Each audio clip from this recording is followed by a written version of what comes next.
미 해병대가 남태평양 일본군 방어선을 뚫고 과달카날에 상륙한 것이 1942년 8월 7일, 과달카날 전역은 미드웨이 해전과 더불어 태평양 전쟁의 전환점이 되었는데요. 동부 솔로몬 해전 하루 전이고 이츠키지대 선발대 전멸 직후인 8월 23일, 소련에서는 독일제 육군이 퇴각하는 소련군을 쫓아 스탈린그라드 외곽에 진입하면서 역시 유럽 전선에서 전환점이 된 스탈린그라드 전투가 시작됩니다. 전투가 공식 종료된 날짜도 스탈린그라드가 1943년 2월 2일에, 과달카날 전역이 1943년 2월 9일이어서 여러모로 비슷합니다. 과달카날이 스탈린그라드와 다른 점이라면 양측 해군의 역할이 컸다는 점일 텐데요. 1942년 8월 말과 9월 들어 이제 본격적으로 가열되는 양측의 상황을 살펴보겠습니다.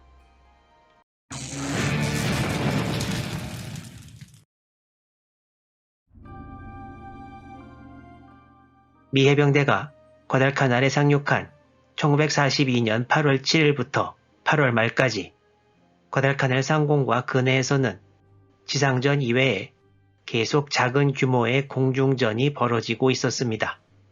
솔로몬 제도 쪽을 담당하는 일본 육군 제17군과 해군 제8함대 사령부는 라바울에 있었는데, 핸더슨 비행장과 미 항공대를 공격하려고 라바울에서 일본기가 가야 하는 거리는 약 900km, 편도 약 4시간 비행이고, 이후 폭격 또는 전투를 한 다음에 만일 격추 안 되었다면 다시 900km를 4시간에 걸쳐서 돌아와야 해서 승무원들의 피로도가 상당히 높았습니다. 이렇게 먼 거리와 긴 비행 시간은 또 하나 일본군에게 불리한 점을 안겨주었는데요.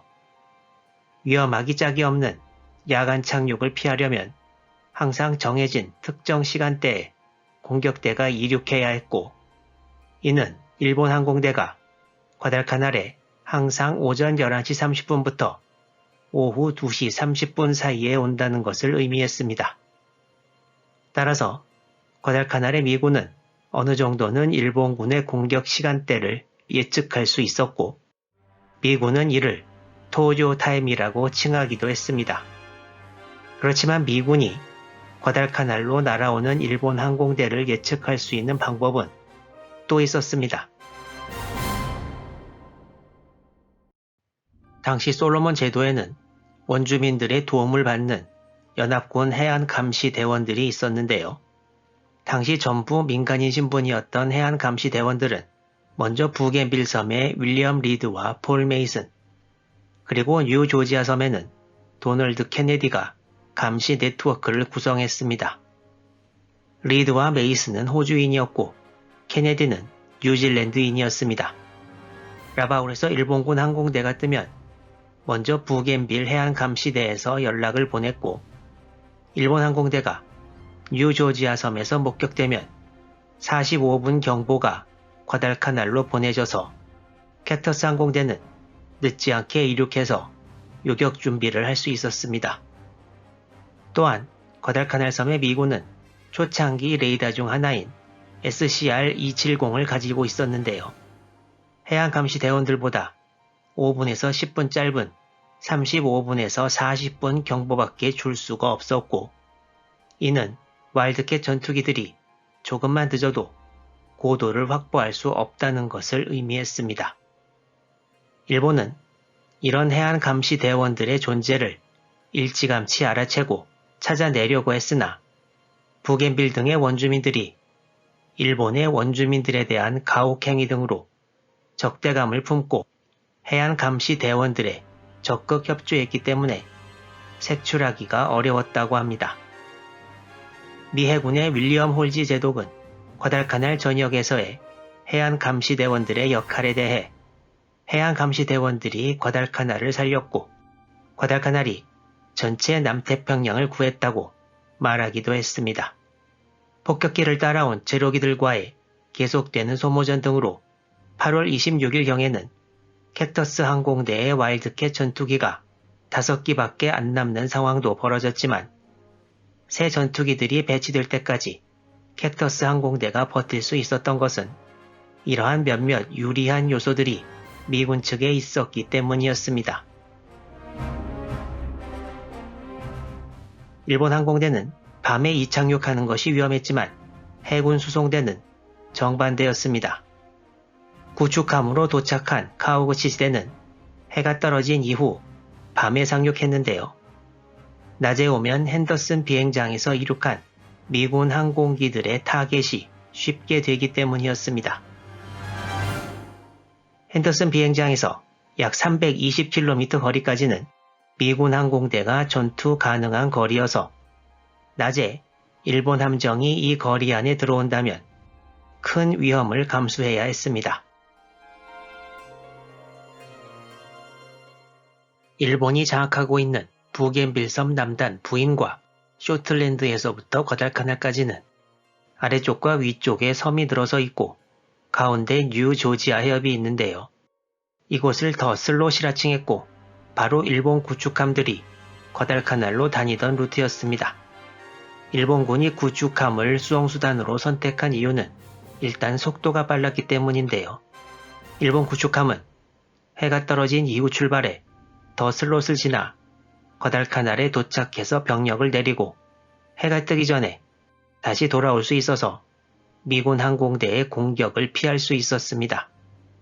하지만 수송선과는 달리 구축함에는 한 번에 150명의 병력밖에 이동시킬 수 없고 대구경 야포나 차량 등을 수송하기에는 매우 힘든 데다가 호위 구축함이 아닌 수송 구축함은 수송 능력을 늘리기 위해 어뢰도 빼놓아야 했습니다.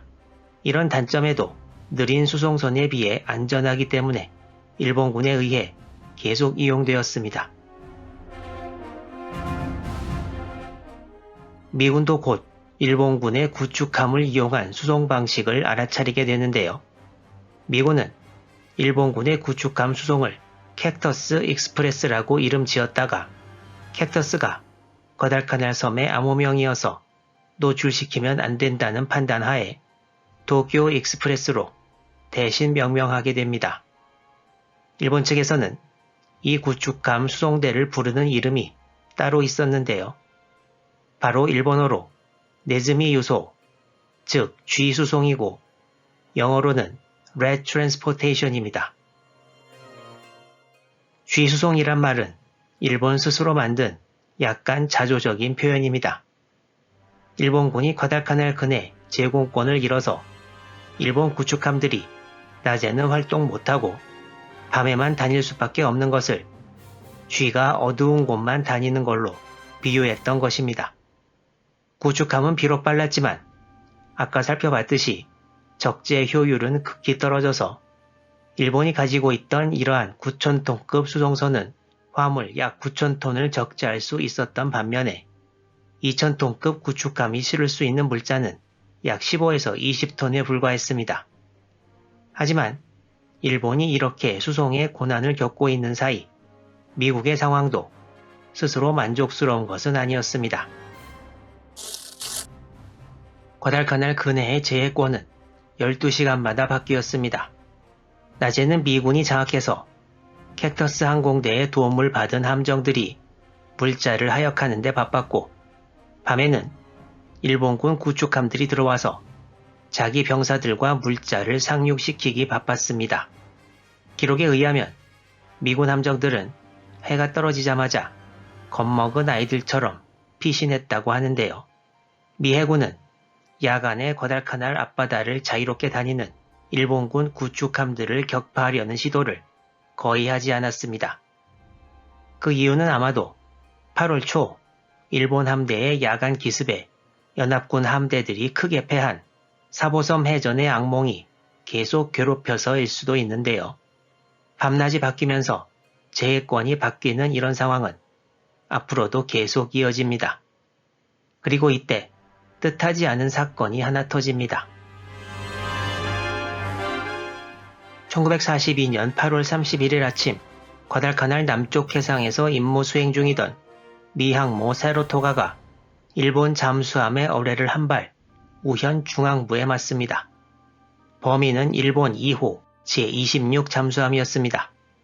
이 사고로 세로토가는 수리를 위해 미 본토로 가야 했고 탑승하고 있던 플래셔 제독이 머리에 부상을 입고 휴가를 받게 되지만 과달카날에서의 미 해군 작전에 불만을 가지고 있던 해군 수뇌부의 결단으로 플래셔 제독은 다시 남태평양으로 돌아오지 못하게 됩니다. 이렇게 사노해, 미드웨이, 동부 솔로몬의 세 차례 항모 결전을 이끌었던 제독이 태평양 전쟁 전선에서 사라지게 됩니다. 이제 과달카날 동쪽에서 점점 도쿄 익스프레스로 병력을 늘려가는 일본과 핸더슨 비행장을 계속 장악하고 있는 미군 간의 결전이 다가옵니다. 앞으로의 진행 상황도 기대해 주시기 바랍니다.